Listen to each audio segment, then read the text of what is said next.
में मैं हूं विदित मेहरा। जानेंगे क्या है जंगलों में लगी इस आग के बेकाबू होने की वजह, लेकिन पहले हेडलाइंस। अमेरिका के भावी राष्ट्रपति डोनाल्ड ट्रंप ने फिर जताई ग्रीनलैंड पर कब्जा करने की मंशा। यूरोपीय देशों के नेता बोले दूसरे देशों की सीमाओं के साथ नहीं होनी चाहिए किसी तरह की छेड़छाड़। जर्मनी में यूक्रेन के सहयोगी देशों के नेताओं की बैठक। यूरोपीय संघ के विदेश नीति प्रमुख ने कहा, अगर अमेरिका नहीं है इच्छुक तो यूरोप के देश बढ़ चढ़कर करेंगे यूक्रेन की मदद।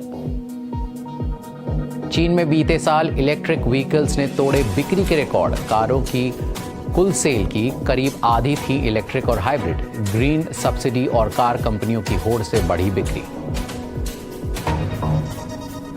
अमेरिका में कई राज्य जहां एक ओर बर्फीले तूफान से पैदा हुए खतरनाक हालात से जूझ रहे हैं, तो दूसरी ओर कुछ इलाकों में जंगलों में लगी आग बेकाबू हो गई है। शहरी इलाकों तक घुस आई इस आग ने कई रिहायशी इलाकों को तबाह कर दिया है। लोगों की संपत्ति को ही नुकसान नहीं हुआ, बल्कि लोगों की जान भी गई है। हालात ऐसे हैं कि कुछ जगह तो फायर फाइटर्स ने भी हाथ खड़े कर दिए हैं। कितना बड़ा है तबाही का दायरा और क्यों बने हैं ऐसे हालात, बात कवर स्टोरी में। अमेरिका के कैलिफोर्निया में लगी आग की वजह से 5 लोगों की मौत हो गई है। लॉस एंजलिस में रह रहे करीब 1,30,000 लोगों को उनके घरों से निकाल लिया गया है। कल रात हॉलीवुड हिल्स तक ये आग पहुंच गई। इसके बाद वहां ऐसा मंजर था, लोग अपने घर छोड़कर भागे।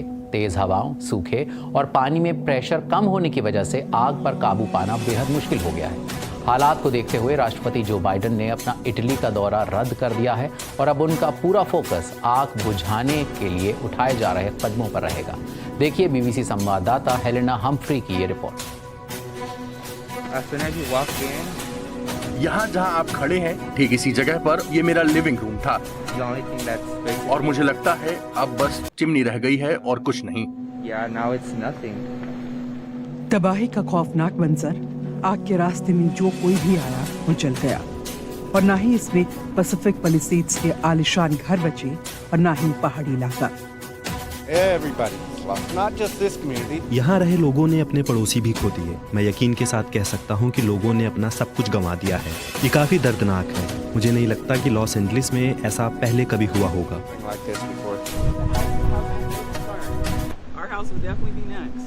आग अभी भी लगी हुई है और अब और लोगों से कहा गया है कि वो अपने घरों को छोड़ दें।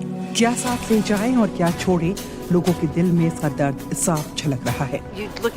जो चीज आपके पास है उसे देखकर आप सोचेंगे कि ये मेरे पास हमेशा से थी, तो आप उसे एक बार के लिए छोड़ सकते हैं। पर कुछ तस्वीरें, चीजें जो आपके लिए कीमती हैं, जैसे कि एक छोटी सी गुड़िया जो मेरे पिता मेरे लिए लाए थे, उन्हें छोड़ना तकलीफ देता है।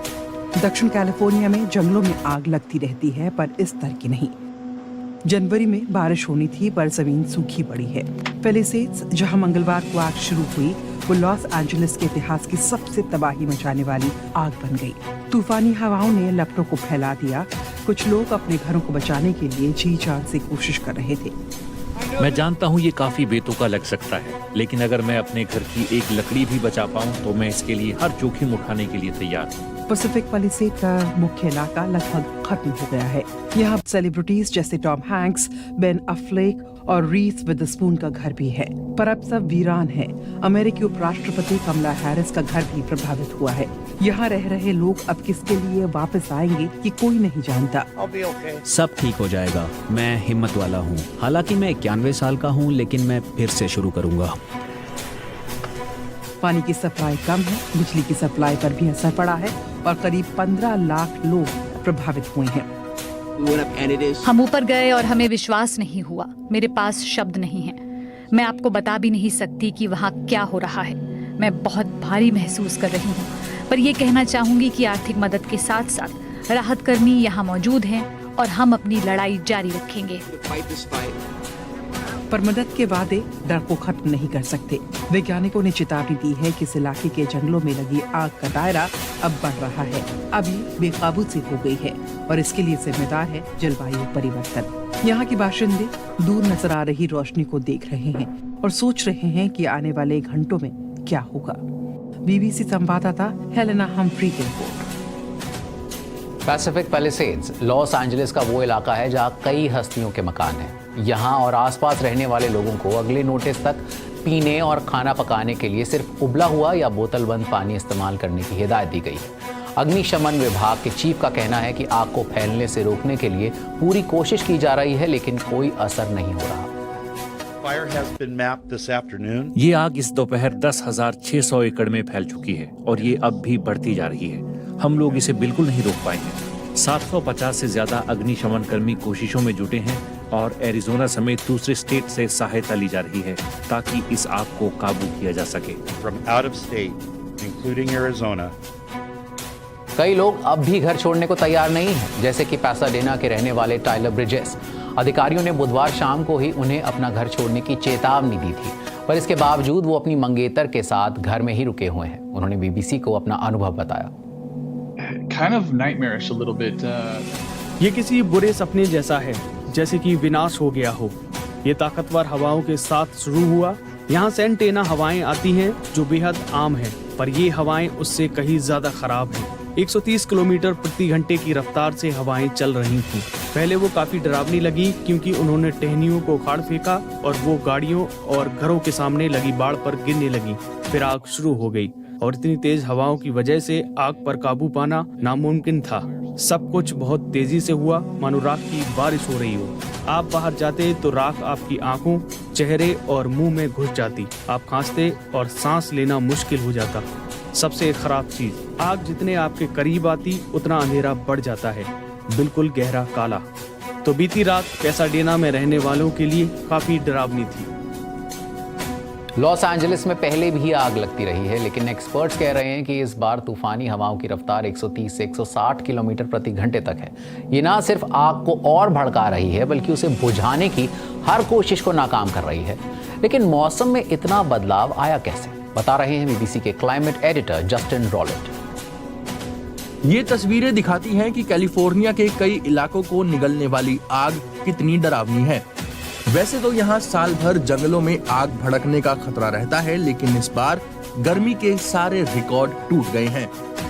जलवायु परिवर्तन के कारण हाल के महीनों में कैलिफोर्निया का मौसम गर्म और सूखा हो गया है और वैज्ञानिकों का कहना है कि इस वजह से ऐसे दिन बढ़ गए हैं जिनमें आग लगने की आशंका ज्यादा होती है। ये ग्राफ दिखाता है कि साल 1983 से अब तक अमेरिका में किन किन इलाकों में आग लगी। आप देख सकते हैं कि साल दर साल घटनाएं बढ़ती रहीं। इस साल एक और बात अलग थी, सर्दियों की बारिश से आग लगने का खतरा कम हो जाता है, मगर कैलिफोर्निया में इस साल बारिश नहीं हुई और लॉस एंजलिस में तो अक्टूबर से अब तक सिर्फ 4 मिलीमीटर बारिश हुई है। ये सामान्य से 4 इंच कम है। कैलिफोर्निया के गवर्नर गेविन न्यूसम को लगता है कि जंगलों की आग का पैटर्न बदल रहा है। ज्यादा वक्त नहीं हुआ जब फ्रैंकलिन में आग लगी थी, उससे पहले पहाड़ी पर आग लगी थी, फिर नवंबर, दिसंबर और जनवरी में भी आग लगी थी। तो यहाँ किसी खास कारण में आग नहीं लगती, पूरा साल लगती है। देखिए तेज हवाएं कैसे आग को और भड़का रही हैं। इन्हें कहा जाता है सेंटा एना या शैतानी हवाएं। कैलिफोर्निया में अंदरूनी इलाकों से तट की ओर बहने वाली ये ठंडी और सूखी हवाएं आम हैं। क्लाइमेट चेंज का सेंटा एना हवाओं के पैटर्न पर कोई असर नहीं पड़ा है, लेकिन जैसे जैसे हमारा ग्रह गर्म हो रहा है, तेज हवाओं और सूखे पेड़ पौधों का मिश्रण खतरनाक बन जाता है। अब जरा देश के दूसरे हिस्से के हालात पर नजर डालिए। ईस्ट कोस्ट और मध्य अमेरिका के कई हिस्सों में कड़ाके की ठंड और भारी बर्फबारी से 5 लोगों की मौत हो गई है और 60 लाख लोगों का जीना दूभर कर दिया है। यह दिखाता है कि हालात में जमीन आसमान का फर्क है। बीबीसी संवाददाता जस्टिन रॉलेट की रिपोर्ट। 2 हफ्तों बाद अमेरिका का राष्ट्रपति पद संभालने जा रहे डोनाल्ड ट्रंप ग्रीनलैंड पर कब्जे की बात को लेकर अड़े हुए हैं। यूरोपीय संघ के नेताओं ने कहा है कि यूरोप की सीमाओं के साथ किसी तरह की दखल अंदाजी नहीं होनी चाहिए। ट्रंप ने मंगलवार को डेनमार्क के स्वायत्त इलाके ग्रीनलैंड को कब्जे में लेने के लिए ताकत का इस्तेमाल करने की संभावनाओं को भी खारिज नहीं किया था। अब उन्होंने कहा कि जब उनके प्रतिनिधि, जिनमें उनके बेटे भी थे, ग्रीनलैंड गए तो उनका बड़ी गर्मजोशी के साथ स्वागत किया गया था। Greenland is, you look at the people there, we got tremendous, we got applause as we landed yesterday. I had my representatives, my son Don, and representatives go there, and it was like a love fest. You know, that